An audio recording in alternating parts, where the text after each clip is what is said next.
The afternoon sun beat down hard on the dusty streets of Cedar Bluff, Texas. It was the summer of 1875, and the heat made everything shimmer like water on the horizon. Sarah McKenna wiped the sweat from her forehead as she cleaned tables in the Dusty Rose Saloon. Her hands were red and rough from years of hard work. She was 26 years old, but sometimes she felt much older. Sarah had been working at the saloon for 3 years, ever since her husband died from fever. She had no children and no family left in this town. The work was hard and the pay was small, but it kept her alive. She served drinks, cleaned tables, and washed dishes from sunrise to late at night. The men who came to the saloon were often rough and rude, but Sarah had learned to keep her head down and do her work quietly. Mr. Garrett owned the Dusty Rose Saloon. He was a heavy man with a thick beard and cold eyes. He did not care much about Sarah, but she worked hard and never complained, so he let her stay. The other workers at the saloon kept their distance from her. Sarah was alone in this world, and she had accepted that this was her life now. On this particular afternoon, the saloon was quiet. Most men were out working in the fields or tending to their cattle. Only a few old men sat in the corners drinking whiskey and playing cards. Sarah was washing glasses behind the bar when she heard a strange sound outside. It was a thud, like something heavy falling against the wooden porch. Then she heard a scraping sound, like someone dragging themselves across the floor. Sarah looked up, confused. Mr. Garrett was in the back room counting money. The old men at the tables had not noticed anything. The saloon door pushed open slowly. Sarah's breath caught in her throat. A man stumbled through the doorway and fell to his knees. His clothes were torn and covered in dust and blood. He wore leather pants and his chest was bare except for a torn vest. His long black hair hung in front of his face. Sarah could see a dark red stain spreading across his side. The man looked up, and Sarah saw his face clearly. He was Comanche. She knew this from the way he dressed and the marks on his skin. Her heart began to pound. The Comanche and the white settlers had been fighting for years. Many people in Cedar Bluff had lost family members to Comanche raids. The town hated the Comanche with a deep and burning hatred. The wounded man tried to speak, but only a weak sound came from his throat. He reached out one hand toward Sarah, his eyes desperate. Then he collapsed completely on the floor, unconscious. Sarah stood frozen behind the bar. Her mind raced with thoughts. If she helped this man, the town would be angry. If Mr. Garrett saw him here, there would be trouble. But as she looked at the man bleeding on the floor, she saw something else. She saw a human being who was dying. The old men at the tables finally noticed what was happening. One of them jumped up from his chair. "Lord have mercy," he shouted. "That's a Comanche. Someone get the sheriff." Another old man pulled out a pistol from his belt. "I'll finish him right now," he said, his voice full of hate. "No." Sarah heard herself say the word before she could think. She came out from behind the bar and stood between the old man and the wounded Comanche. "Put the gun away. He's not doing anything. He's hurt bad." The old man stared at her like she had lost her mind. "Woman, that's a savage. They killed my brother 2 years ago. Get out of the way." "He's bleeding to death," Sarah said quietly. Her voice was shaking, but she did not move. "I won't let you shoot a dying man." Mr. Garrett came running from the back room when he heard the shouting. He saw the Comanche on the floor and his face turned red with anger. "What in blazes is going on here?" he roared. "How did that Indian get in my saloon?" "He just came in and fell down," Sarah explained. "He has a bullet wound in his side. He needs help." "Help?" Mr. Garrett looked at her like she was crazy. "Sarah, that's a Comanche warrior." "We don't help them, we hang them." More men began to gather in the saloon.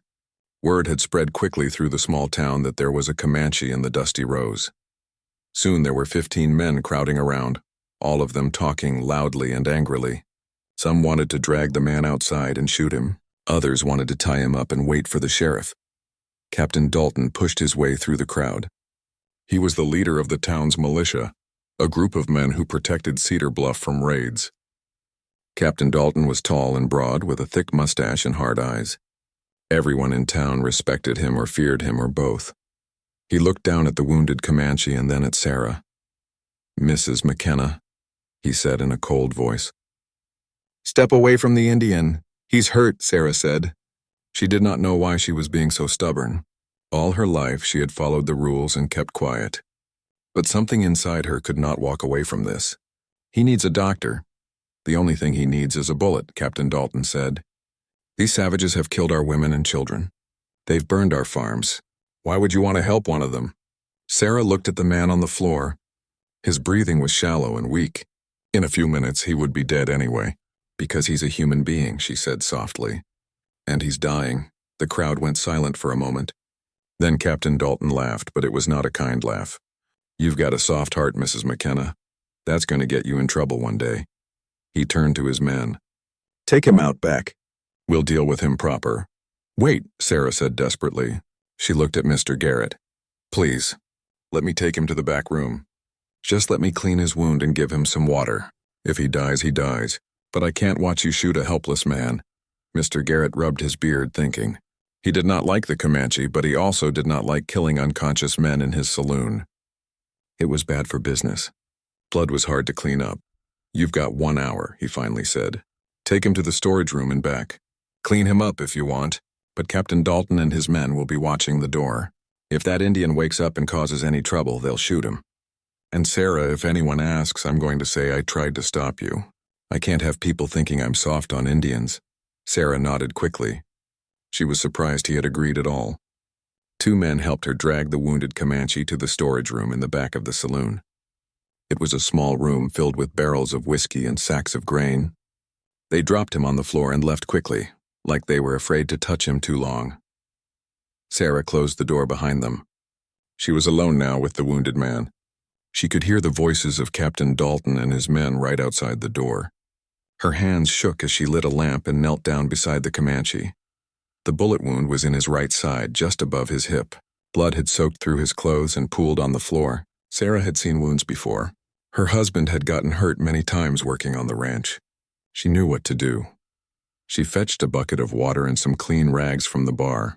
Working quickly, she cut away the torn vest and cleaned the wound as best she could. The bullet had gone straight through. That was good. She would not have to dig it out. She packed the wound with clean cloth and tied strips of fabric around his waist to hold it in place. The Comanche stirred and groaned in pain. His eyes opened halfway, dark and confused. He looked at Sarah, and for a moment their eyes met. She saw fear there and pain, but also something else. Understanding, maybe. Or gratitude. Water, he whispered in broken English. Sarah held a cup to his lips. He drank deeply, then fell back unconscious again. She covered him with an old blanket and sat back against the wall, exhausted. She did not know why she had done this. The whole town would be talking about it tomorrow. Captain Dalton would not forget. But in that moment when she had seen the dying man on the floor, she had made a choice. She had chosen to be human, even when it was dangerous. Outside, she could hear Captain Dalton talking to his men. His voice was low and angry. Sarah knew she had made an enemy today.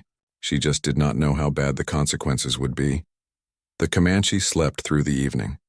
When night fell, Sarah opened the door and found the storage room empty. The man was gone. He had somehow slipped away through a back window, disappearing into the darkness like a ghost. Sarah went home to her small boarding room that night, feeling afraid. She had helped a Comanche warrior, and the whole town knew about it. As she lay in her narrow bed, she wondered what would happen next. She did not have to wonder for long.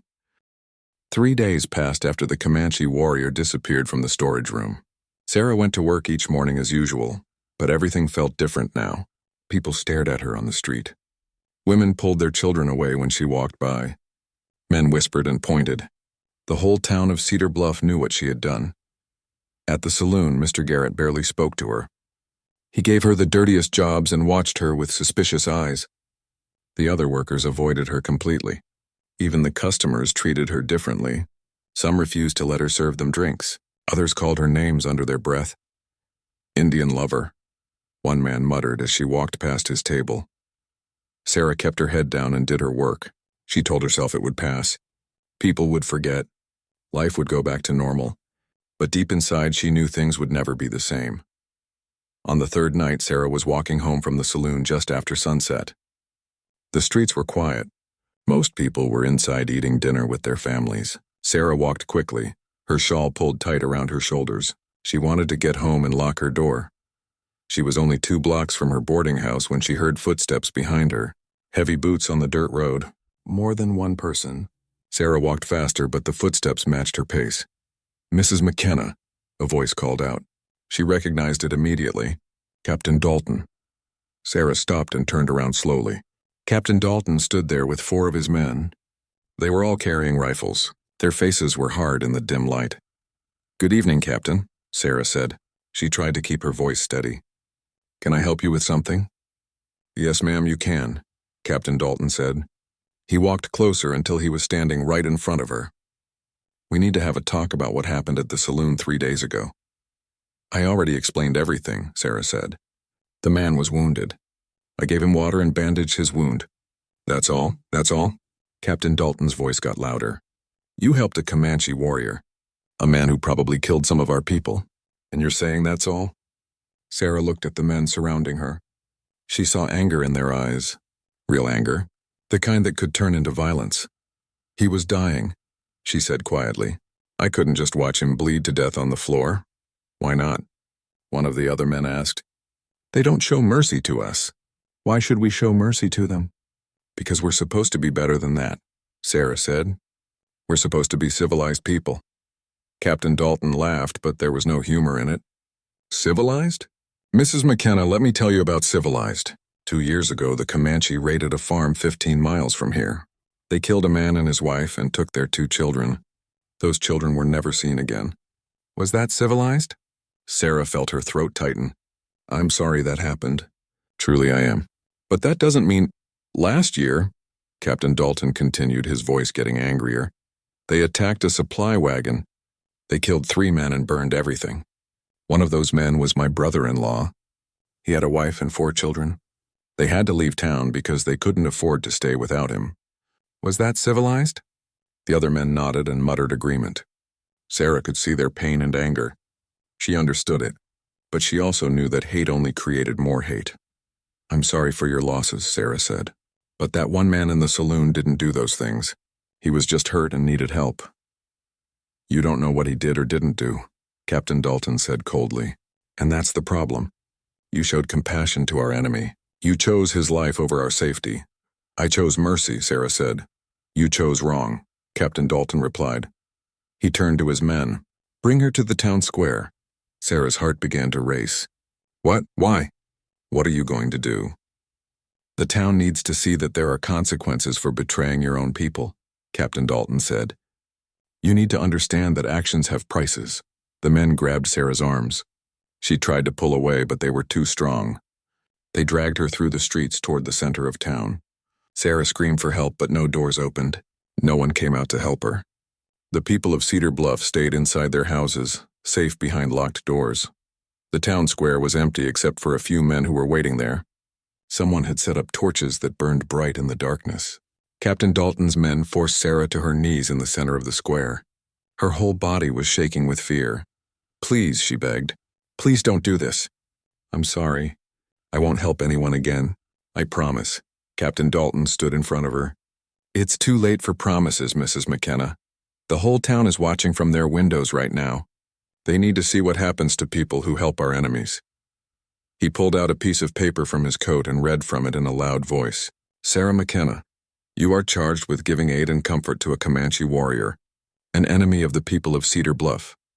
You deliberately helped him when you should have let him die or called for the authorities.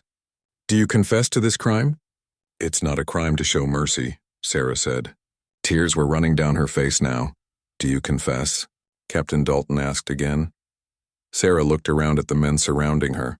She looked at the dark windows of the houses, knowing people were watching from inside. She thought about lying, about denying everything. But what was the point? Everyone knew what she had done. "Yes," she said quietly. "I helped him. And I would do it again." Captain Dalton nodded slowly. "At least you're honest about your treachery." He turned to one of his men. "Bring the hammer." Sarah's blood went cold. "What? No, please, what are you going to do?" A man came forward carrying a large blacksmith's hammer, the kind used for breaking rocks and driving fence posts. Captain Dalton took it and tested its weight in his hand. "You used your hands to help the enemy," he said. Those hands gave him water. Those hands bandaged his wounds. Those hands might have saved his life so he could kill again. Sarah understood what was about to happen. "No," she screamed. "Please, God, no." She tried to stand up and run, but the men held her down. They forced her arms out straight on the ground. 2 men held each arm, pinning them flat against the dirt. "This is justice," Captain Dalton said. "This is what happens when you betray your own people." Dr. Harrison came running into the square. He was an old man who had been the town doctor for 30 years. "Stop this," he shouted. "This is barbaric. You can't do this." "Stay out of this, Doc," Captain Dalton warned. "This is militia business. This is murder," Dr. Harrison said. "Or close to it." "You'll cripple her." "That's the point," Captain Dalton said coldly. "She used her hands to help the enemy. She won't be able to use them again." He raised the hammer high. Sarah closed her eyes and screamed. The hammer came down on her right hand with a terrible crack. Pain exploded through her body like nothing she had ever felt before. She heard her own bones breaking. The sound was worse than the pain. The hammer came down again. And again. Each blow sent waves of agony through her. Sarah screamed until her voice was gone. She begged for mercy until she could not speak anymore. But the hammer kept falling. Then Captain Dalton moved to her left hand. The men shifted their grip, holding her other arm flat. Sarah tried to fight, but she had no strength left. The hammer fell again. More breaking, more pain, more screaming. Finally it stopped. The men let go of her arms. Sarah curled up on the ground, cradling her ruined hands against her chest. She could not even look at them. They were twisted and broken, already swelling to twice their normal size. Dr. Harrison rushed to her side. "You animals," he said to Captain Dalton. "You're no better than the savages you claim to hate." "We're survivors," Captain Dalton said. He dropped the hammer on the ground next to Sarah. "And she's a traitor. Let this be a lesson to anyone else who thinks about helping the Comanche." He turned to address the dark windows of the houses. "You all saw this. This is what happens when you choose the enemy over your own people. Sarah McKenna will live, but she'll never work again. She'll never be able to care for herself. She chose the Comanche over us, and now she'll spend the rest of her life paying for that choice." Sarah lay on the ground, consciousness fading in and out from the pain. She heard Dr. Harrison calling for help to move her. She felt strong hands lifting her. Everything was spinning and dark. The last thing she heard before she passed out completely was Captain Dalton's voice one more time. "You have 1 week to leave Cedar Bluff," he said. "If you're still here after that, things will get worse." Sarah woke up later in Dr. Harrison's office. Her hands were wrapped in bandages, but she could feel the terrible damage underneath. The doctor sat beside her bed, his old face sad and tired. "I'm sorry," he said. "I tried to stop them." Sarah could not speak. She could only cry. Her hands throbbed with pain. Every small movement sent fresh agony through her arms. She looked at the bandages and knew her life was over. How could she work with broken hands? How could she eat or dress herself? How could she survive? The next 5 days were the worst of Sarah's life. Dr. Harrison did his best to set her bones and treat the wounds, but infection set in quickly. Sarah developed a fever. She lay in her small boarding room, unable to do anything for herself.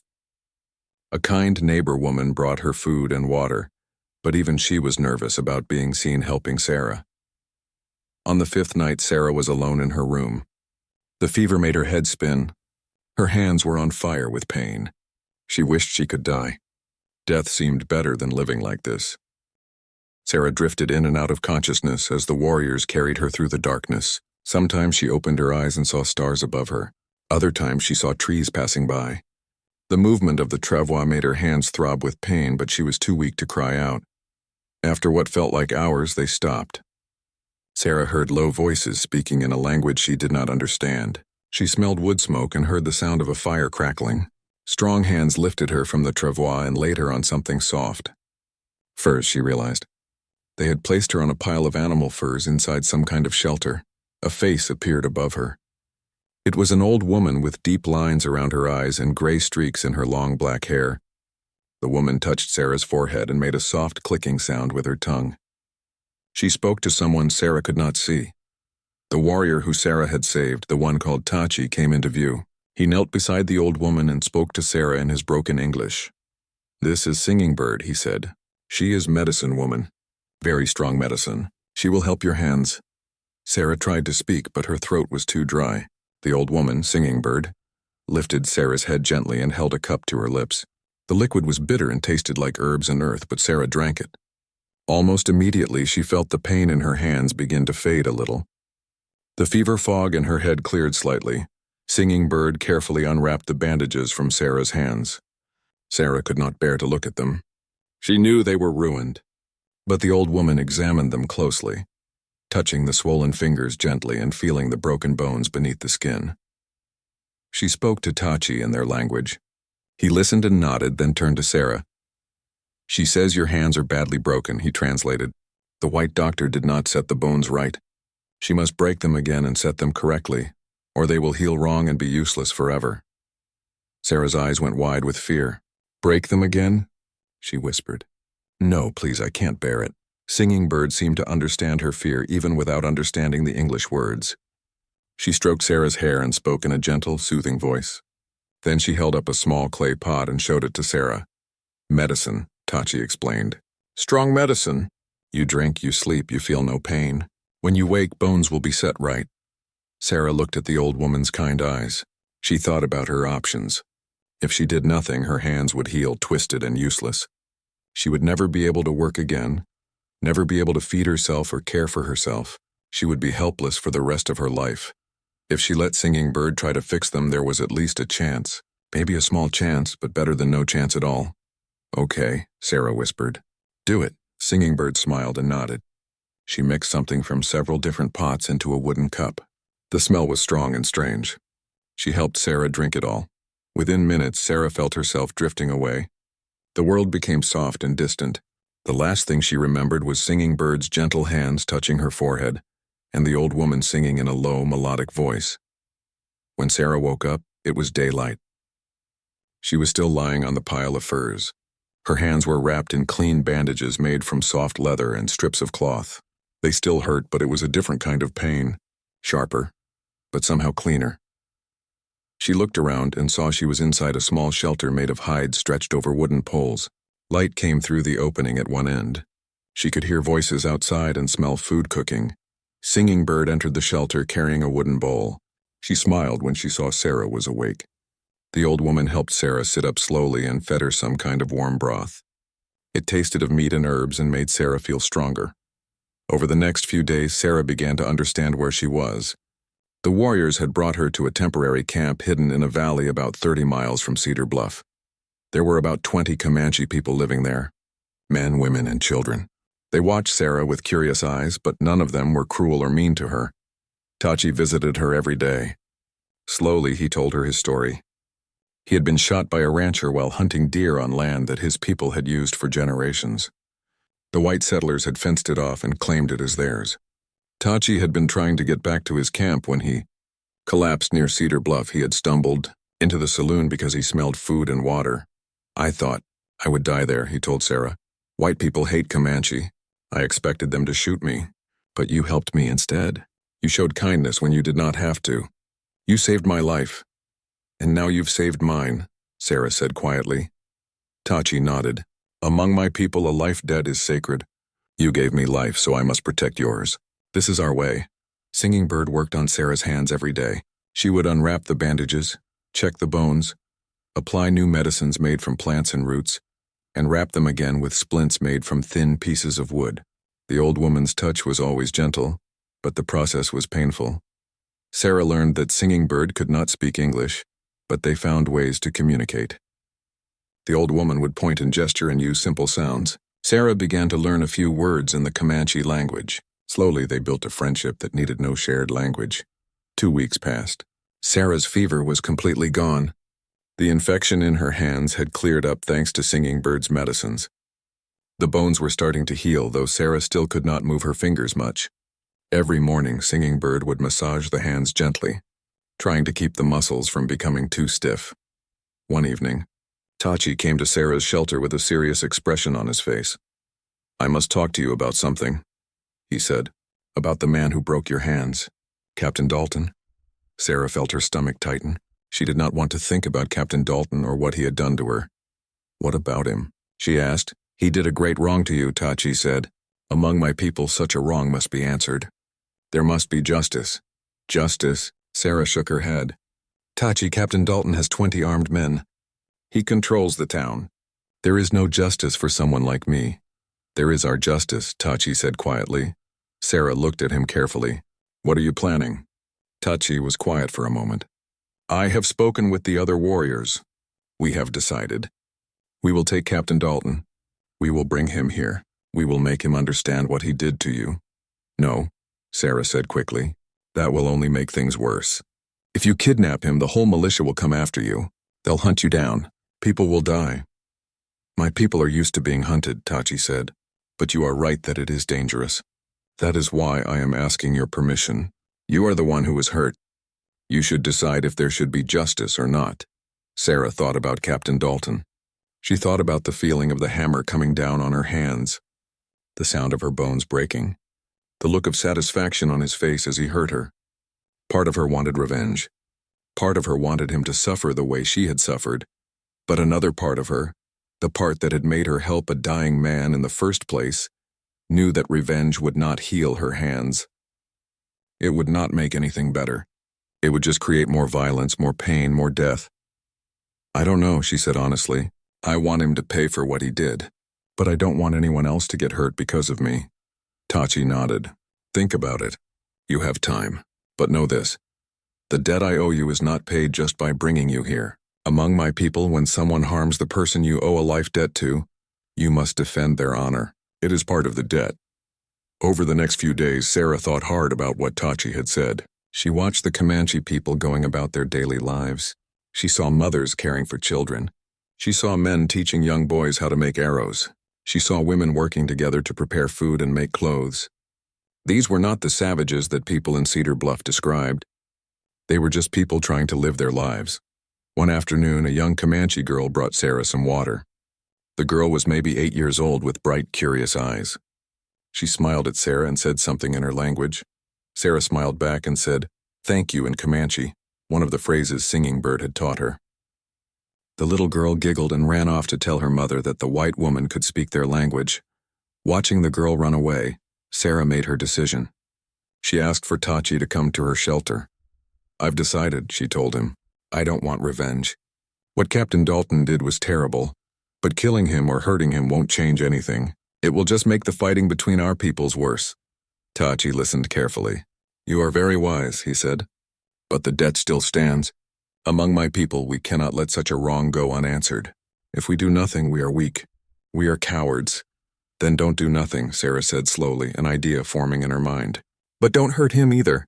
Make him understand instead." "Understand what?" "Make him understand what it feels like to be helpless, to be dependent on others for everything, to be humiliated and powerless." Sarah looked down at her bandaged hands. "That's what he did to me.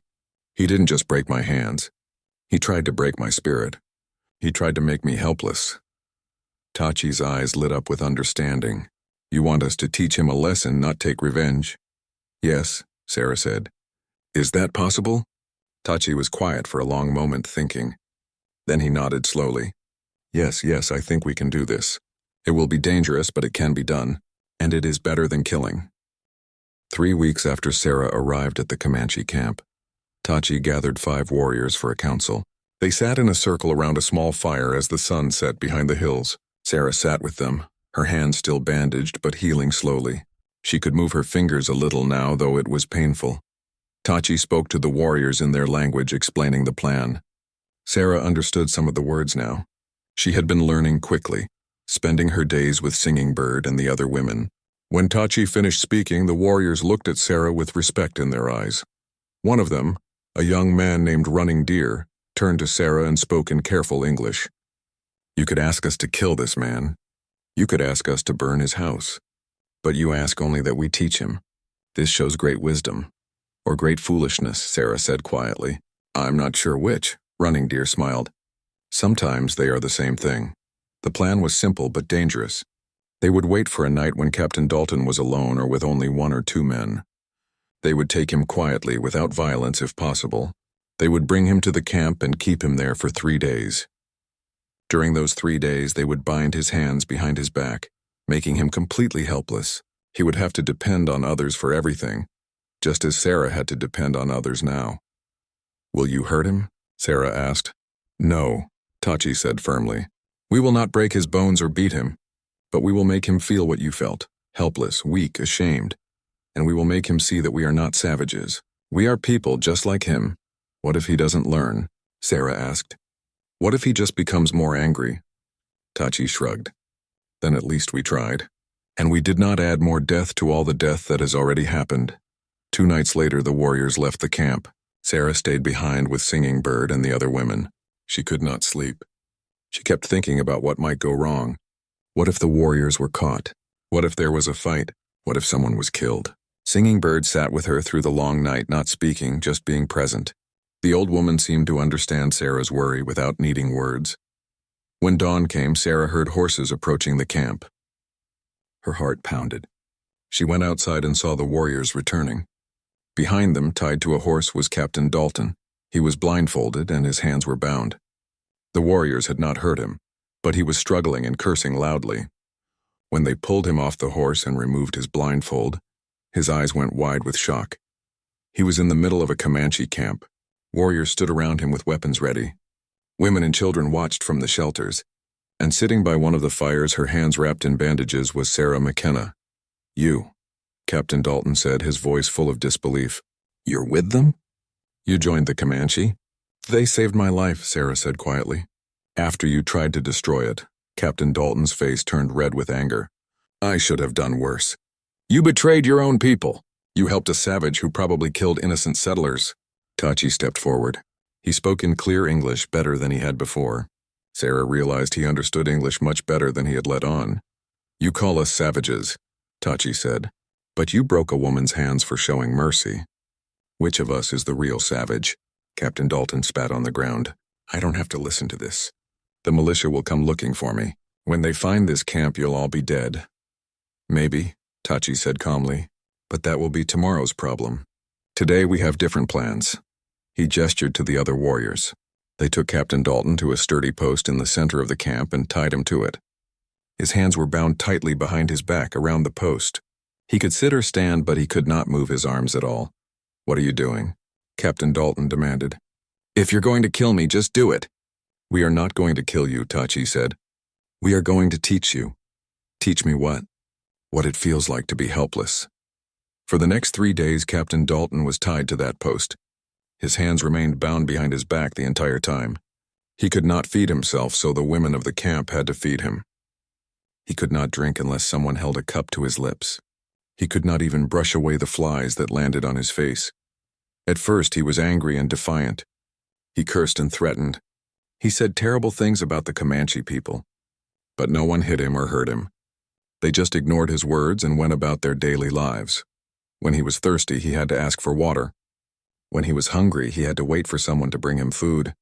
When he needed to relieve himself, he had to call for help and be escorted like a child. Every moment of every day, he was dependent on the very people he hated. Sarah watched all of this from her shelter. She did not speak to Captain Dalton, but their eyes met several times.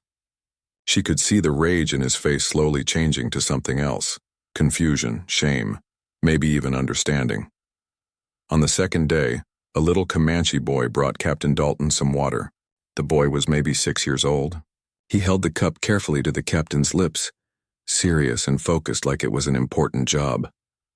"Thank you," Captain Dalton muttered, almost against his will. The boy smiled and ran back to his mother. Sarah saw something flicker across Captain Dalton's face. Surprise, maybe. He had expected monsters, not a careful little boy doing his job well. That afternoon, it started to rain. Everyone ran for shelter, but Captain Dalton was tied to the post. He would have to sit in the rain. Sarah saw Singing Bird go to him with a piece of hide and drape it over his head and shoulders to keep him somewhat dry. The old woman did this without saying a word, then went back to her shelter. Captain Dalton sat in the rain, protected by the hide that a Comanche medicine woman had given him. Sarah wondered what he was thinking. On the 3rd day, Sarah decided it was time to talk to him. She walked to the post where he sat. He looked terrible. His clothes were dirty, his hair was messy, and there were dark circles under his eyes. But he was not hurt. No one had beaten him or tortured him. "How do you feel?" Sarah asked. Captain Dalton looked at her with tired eyes. "How do I feel? I feel like I'm in hell." "I felt the same way," Sarah said. She held up her bandaged hands. "When you did this to me, I felt like my life was over. I couldn't do anything for myself. I had to depend on others for everything. Food, water, getting dressed, everything." Captain Dalton looked away. "That was different. And how was it different?" "You helped the enemy." "I helped a dying man. Sarah said. The same way that little boy helped you yesterday by bringing you water. The same way Singing Bird helped you stay dry in the rain. Are they your enemy? That child? That old woman? Captain Dalton was quiet for a long time. Finally, he spoke in a low voice. They killed my brother-in-law. The Comanche killed him and burned the supply wagon. Maybe they did, Sarah said. Or maybe it was a different band of Comanche. Or maybe your brother-in-law was on land that the Comanche had used for hunting for hundreds of years. I don't know. But I do know that the people in this camp haven't hurt you. They've fed you and given you water and kept you alive, while keeping me tied up like an animal. Yes, Sarah agreed. Just like you kept me helpless. Just like you broke my hand so I would never be able to work again. They're showing you what that feels like. Is it unfair? Maybe, but at least they're not breaking your bones. Captain Dalton closed his eyes. Sarah could see him struggling with something inside himself. All his life he had been taught that the Comanche were savages, that they were less than human. But now he had spent 3 days being cared for by them, even while being held captive. What do they want from me? He finally asked. They want you to understand, Sarah said. They want you to see that they're people just like you. They have children and families. They laugh and cry and feel pain. They're not monsters. Then why do they raid our settlements? Why do they kill our people? Why do white settlers take their land? Sarah asked. Why do they kill the buffalo that the Comanche need to survive? Why do they break treaties and push them further and further from their ancestral homes? She shook her head. I'm not saying the Comanche are perfect. I'm saying that both sides have done terrible things, and it has to stop somewhere. That evening, Tachi came to untie Captain Dalton from the post. The captain's arms were so stiff from being bound for 3 days that he could barely move them. Tachi had to help him stand up and walk to a fire where food was waiting. Captain Dalton sat by the fire, rubbing his wrists and shoulders. His hands were not broken like Sarah's, but they hurt from being tied so long.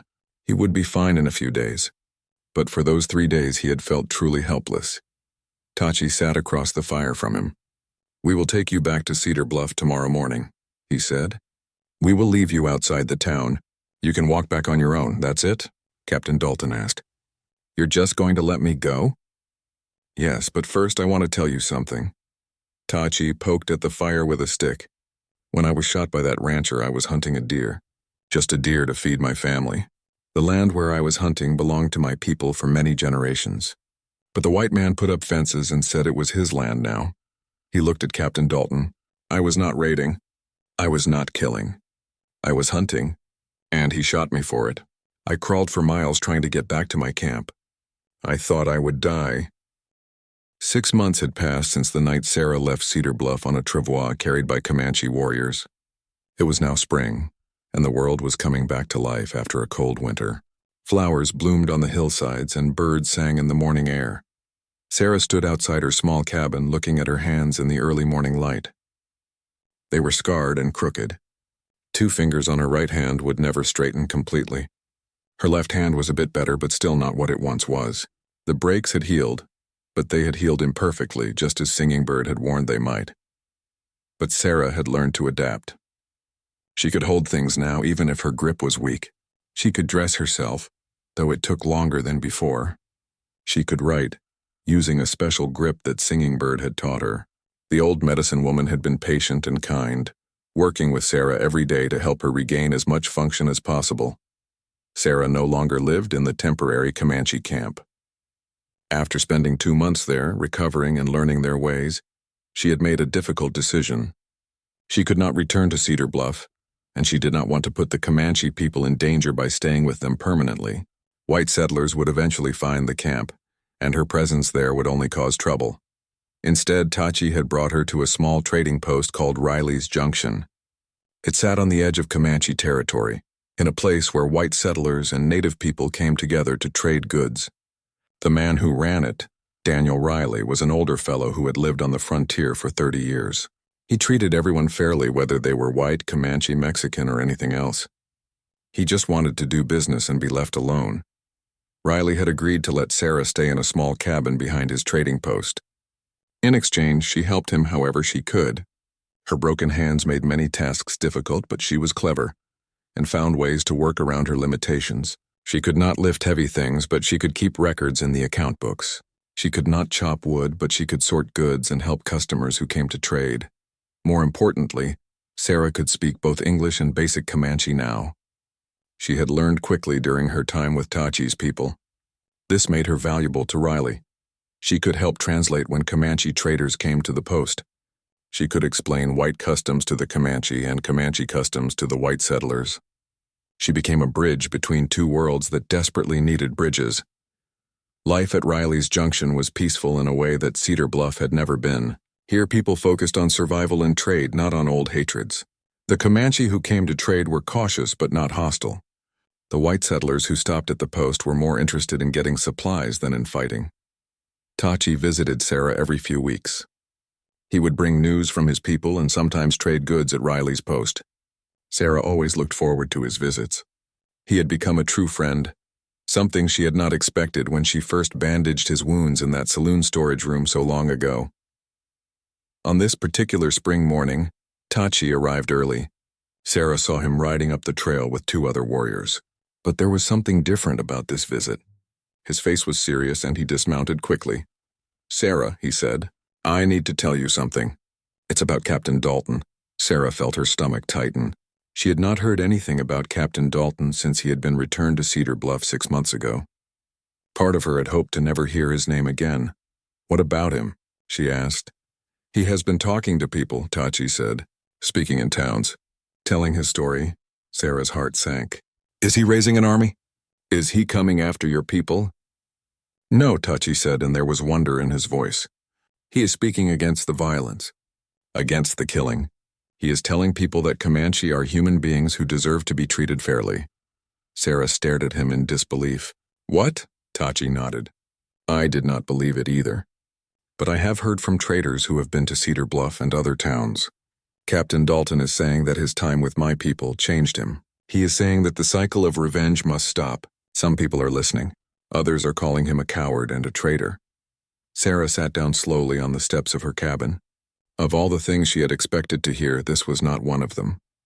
Captain Dalton, the man who had broken her hands, was now speaking for peace. "Is he telling the truth?" Sarah asked. "Or is this some kind of trick?" "I do not know," Tachi admitted. "But he is not raising armies. He is not organizing raids against my people. He is just talking. Maybe his words will change nothing.